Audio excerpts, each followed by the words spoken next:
Hi, everybody. This is your friend Daniel Hutchins. We're back again. I had to turn my TV off behind my head because I got in trouble for copyrights again. Like I said, my TV is now off. So, right now, I'm going to be talking about some news about Nicolas Cage again. What's going on with Nicolas Cage? Well, I don't know. We're going to be talking about Nicolas Cage explaining why he turned down Lord of the Rings and Matrix roles. The unbearable weight and massive talent of Nicolas Cage has explained why he has turned down The Lord of the Rings and The Matrix. This was 4 hours ago, everyone. The unbearable weight and massive talent actor Nicolas Cage, or dubbed as Nick Cage, again has explained why he turned down roles of The Lord of the Rings and The Matrix. He is one of the biggest legends of Hollywood, and his new film, The Unbearable Weight of Massive Talent, stands with reason to the tribute of his very diverse career. The film, by some director, follows him as he plays a cash-strapped version of himself who decided to make a paid appearance of a billionaire mega fan, Pedro Pascal, as his birthday party, when it turns out the billionaire is actually a drunk kingpin. Now, don't get that mixed up with the Marvel kingpin. But the situation where Cage references gets out of hand quickly. His movie is set to be releasing on April the 22nd. The film's already received a great deal of praise from early reviews. Again, much of Cage's allureness to his actor and himself and his tendency to seemingly accept any role he comes his way, overall the actor's long career has taken on roles of varieties of movies and genres. Again, nailed down a specific acting style can be identified by him. Cage has turned into some incredible performances in his career, as well as his fair share of mind-boggle ones. Again, making only sure the recurrent quality of its unpredictability. Again, the Cage's apparent inability to say no to any role being a common perception among many fans may surprise some people, but he has turned down two of the world's most successful franchises, Lord of the Rings and Matrix.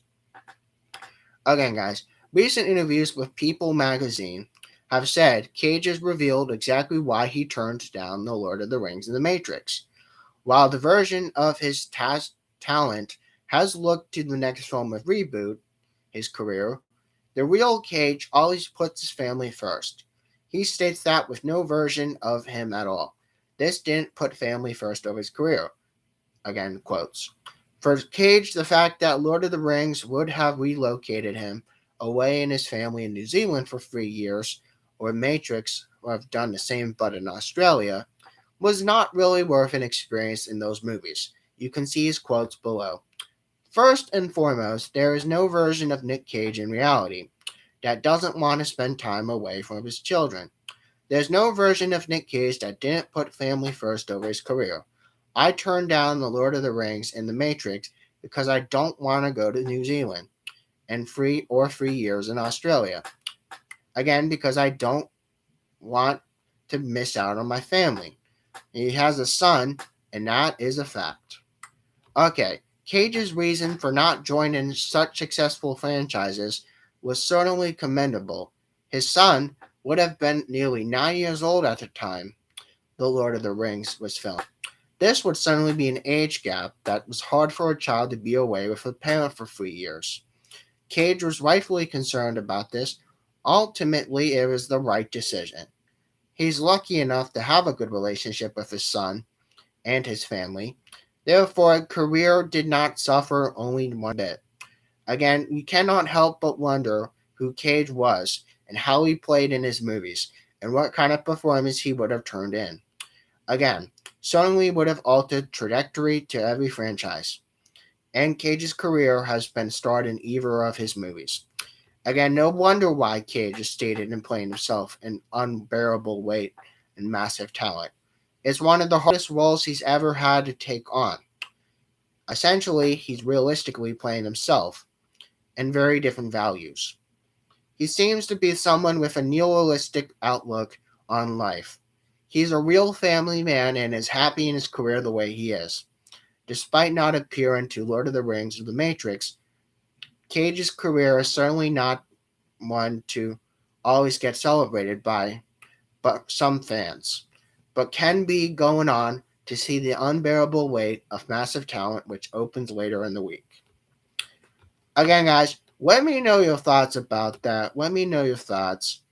Do you think he made the right decision?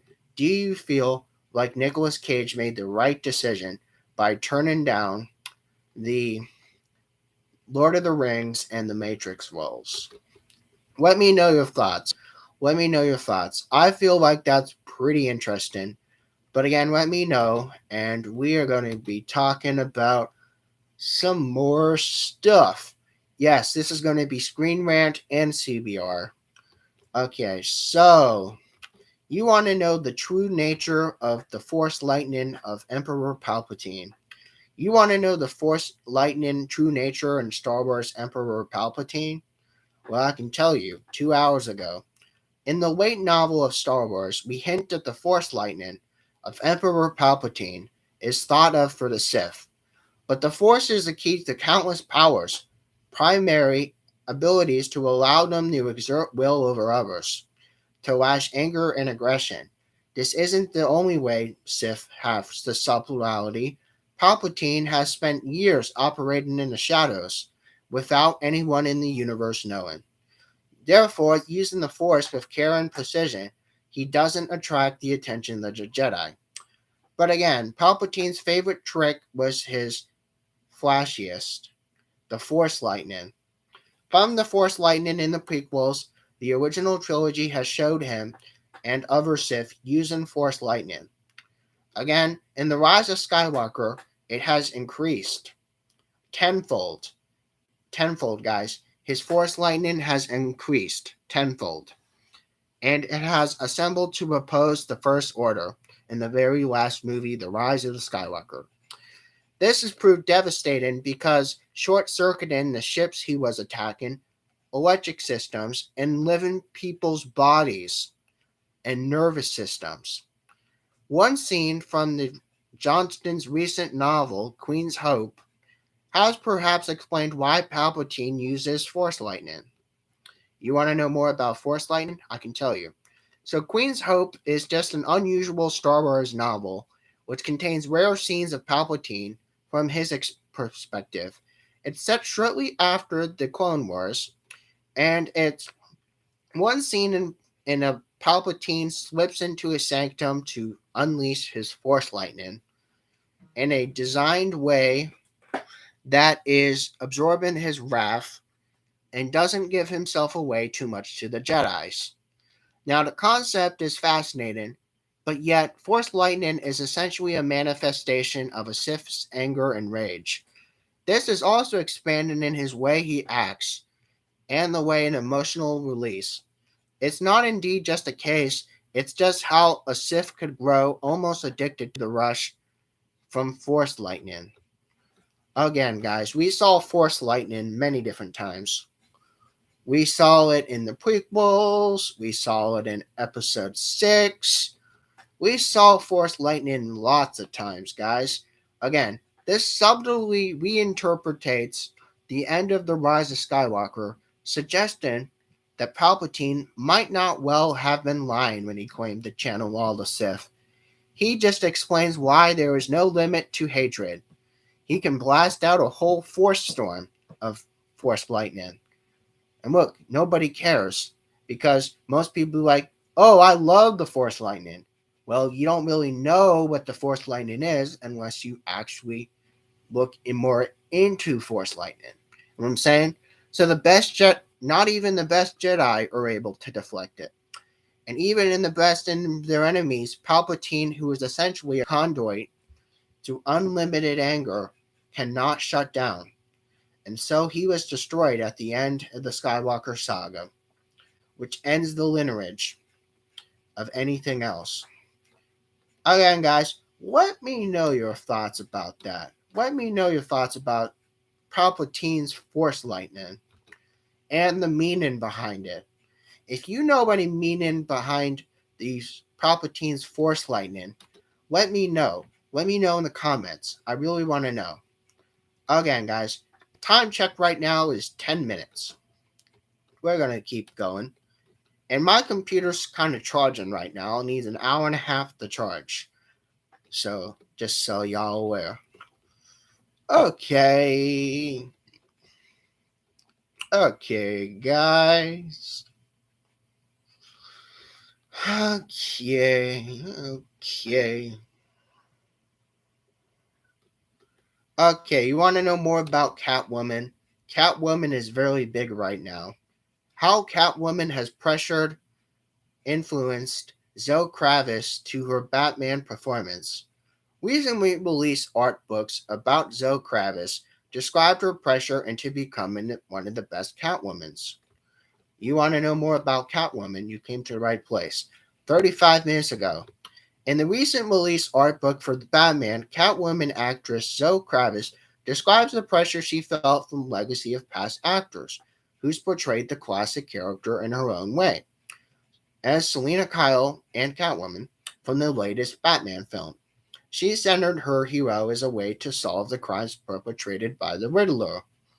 She finds herself mixed up in a case with Batman, investigation leading him to the crime boss Falcone, and the target of the latest con. Now, Batman proved to be a huge hit in the box office and garnered near universal numbers for the praise of Kravitz's portrayal of Catwoman. She is the latest actress to play the anti-hero in live-action media. She's followed in a long line of talented actresses before her, like the 1960s Catwoman, and also other Catwomans like the 1992 Catwoman and the 2004 Catwoman and the Christopher Nolan's Catwoman, etc., etc., etc. And the list goes on and on. But again, in new books via from comic book, Matt Reeves' Batman actress Zoe Kravitz described her pressure as why she plays Catwoman, how it influenced her performance, and she explained she is initially stunned to excite how she's got her role and the gravity toward it. She just decided when I got the part, I was just floored. And then the news came out. I was like, yes, it was my birthday, but of course, never received so many phone calls or text messages. It hit me as just like so big to me. It's like a big deal. Eartha Kitt, Michelle Pfeiffer, Halle Berry, everyone. It is an honor to be Catwoman. And there are times where I really had actually wanted to step away, but really I wanted to stay. To compare myself to all those other incredible actresses, I think that's really dangerous, but also really awesome. Although Kravitz has felt apprehensive when she considered playing Catwoman, like her Catwomen before her, Hathaway, Pfeiffer, Berry, all those Catwomen. Yes, Berry has even offered the actress some advice on how to be her own Catwoman. Yes, especially in regard to past version.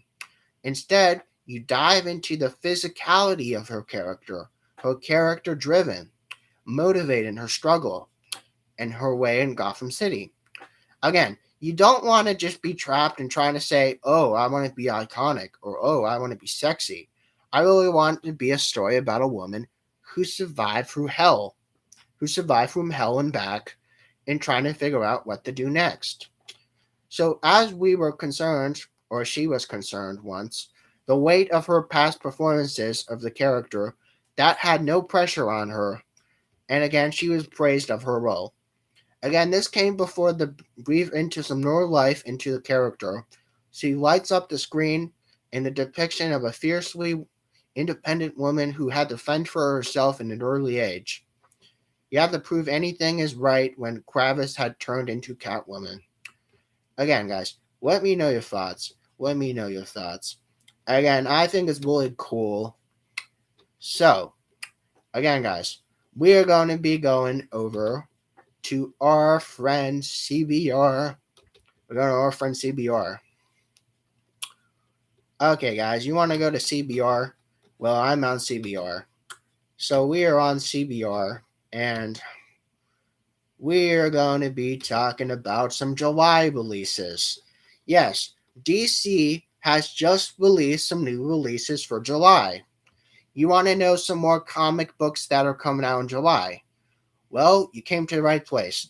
Dark Crisis, which is an event in DC Universe, which has Batman get new creative teams in July releases, heating up with the Red Hood. Yes, the Red Hood. Red Hood launching his new series, and Young Justice returns with Dark Crisis continuing to simmer in. This is 5 days ago, everybody. DC Comics has now released cover art for information on every comic book scheduled to arrive into July. Yes, July. Headlined by Batman new creative team and a new self-titled series, Detective Comics. Again, Detective Comics is still here, guys. Detective Comics is still around. But beyond this, Bruce Wayne's darkest corner of the DC Universe, the publishers now continue with the two major event series, The Dark Crisis and Flashpoint Beyond. Now, again, I talked a little bit about both of them, but this is a little bit more about it. Okay, so which promises major development to the middle of the summer? Implications stretching across the entire DC universe and its myriad of timelines of multiverse reality. Now, related to this article, Batman gets a new creative team, direction, and schedule in Detective Comics. Well, we might talk about that next, but let's finish this one. Elsewhere, Wonder Woman's sister, Artemis, stars in her own series, launching in July, along with new Young Justice series, picks up on HBO Max. Young Justice Phantom's fourth season now leaves. Now Superman goes interstellar with a special miniseries, and Sean Gordon, Murphy's White Knight universe now expanded. His take with the Red Hood, and the Red Hood has his own Robin spinoff. Yes, if you're looking for more DC Comics information, go to Comic Book Resources, DC Comics Books Forum, Batman's Forum, Superman Forum, or Wonder Woman Forum to discuss all the awesome things about DC Comics and DC Comic Book Universe, guys. Again, guys, the solicitations for all the sales of DC Comics. You want to order your products for DC Comics, you have June 2022, you have May 2022, April 2022, March 2021, you have February 2022, and January 2022. You can follow all that from there.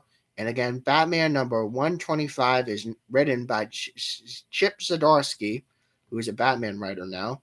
And the book is somewhere around $6. But the variant cardstock is $7. And it's on sale on July the 5th. Yes, July the 5th. You can follow that new Batman. Detective Comics number 1062, written by Ram the Fifth. It's also a $5 book, and it's $6 for the cardstock variant. Also on sale on July the 26th of 2022. Flashpoint Beyond number 3, written by the legend Geoff Johns. This is also a $4 book, and the variant cardstock is $5. Again, this is all crossing all the DC universe together, guys. Dark Crisis number 2, The House of Nightwing Burns. This is also a $5 book, and variant cardstock is $6 on July the 5th. Dark Crisis Worlds Without a Justice League, Superman number 1, written by Tom King. This is a $5 book and has no variants. Again, guys, Dark Crisis Young Justice number 2, Tale of the Two Wonder Girls, is a $4 book with no variants, but again, it's coming out on the 19th of July. Again, Flash number 784, written by Jeremy Adams, is a $4 book and has a cardstock variant for $5 on July the 19th. Black Adam, The Justice Society Files with Hawkman, number 1, by Kevin Scott. This is a $6 book, and the variant is $7, and it's on sale the 5th of July. Again, guys, Artemis, her story is now coming out on July the 19th, and it is a $6 book. DC Mech Suits. Now, this is basically where Justice League wears all the mech suits. Just like Avengers did mech suits, DC has mech suits. This would come out on July the 26th for about $4, and the variant cardstock is $5. Young Justice Targets, #1, by Greg Reisman. This is a $4 book and has a $5 variant. This is July the 26th. Superman Space Age, #1, by Mark Russell. It's a $10 book with no variant, and it comes out on July the 26th. Now, I'm trying to make sure I get these dates right, guys. Batman White Knight presents The Red Hood. This is by Sean Murphy, and again, it's all just one cover, and it's $5, and it comes out on the 26th of July. Again, most of these either come out the 5th or the July or the 26th of July. Again, there's more, guys. Batman Curse of the White Knight, Deluxe Edition. It's a September release, September 27th. It's a deluxe edition. So if it's a deluxe edition, that means it's much more. So it's a $50 US dollar book. And that collects all the stories of the Batman White Knight. Again, Batman Superman World Finest, #5 by Mark Waid. Also, it's a $5 book with a $5 variant and a $4 US regular book for only on sale on the 19th of July. Batman vs. Robin, The Road to War by Joshua Williamson. This is a $17 book, and it comes out in August the 9th. It collects some of the Teen Titans books as too. DC vs. Vampires and All Out War #1. This is a $4 book, and it has a $5 US variant. This is on sale. DC vs. Vampires is on sale on July the 19th. Multiversity. Yes, Multiversity. Teen Justice, the Teen Titans. This is a book that's $4 and $5 in US cardstock variant and comes out the 5th of July. Yeah, there's a lot of stories. Constantine. New Constantine book comes out, and it has $17 as the soft cover, and it comes out September 27th. Dead Man. He has his own spooky stories. It's a $10 book, soft cover, and it comes out on September the 27th. Batman 1 Dark Knight. Now, I think we talked a little about this. This comes out on sale on September the 20th. $30 in the hardcover. The I Am Batman. Yes, the I Am Batman book. We talked about a little bit about the I Am Batman a couple months ago. $25 book, and it comes out on August the 23rd. Kind of sets up the future state of DC. Robin and Batman. Yes, this is a $25 US book by Jeff Lemire. It comes out on August the 16th, following a dynamic between Robin and Batman. Harley Quinn, she has an animated series book, Volume 1, by T. Franklin. This is a $25 book, and it's only hardcover, and it comes out on August the 30th. You know what I'm saying, guys? There's a lot of Batman books, guys. Harley Quinn, the 30 years of her. 30 years of Harley Quinn. This is a $50 book. Hardcover, comes out on the September the 6th. Couple days before my birthday. Wonder Girl. She has her own homecoming story. This is $40 and comes out on August the 30th. Again, guys, Wonder Woman Black and Gold. She has her own story, and it's $40 and on sale on August the 9th. Action Comics number 1045. Again, $5 book with a $6 variant, and it's on sale on July the 26th. Aquaman and the Flash, they have a team up together. $7 book, and it comes out in July 19th. Aquaman Andromeda number 2. This is a $7 book, and it's on sale August the 2nd. Again, guys, I could keep this going, but like I said, there is a ton of DC books. There is a ton of DC books, but I just wanted to mention just a few. But yes, there is a whole bunch of DC books that are coming out this summer and into even September, guys. So again, let me know your thoughts. Let me know your thoughts about that. Which of those books from which I read from the DC Dark Crisis exploding all over the summer did you feel like you want to pick up?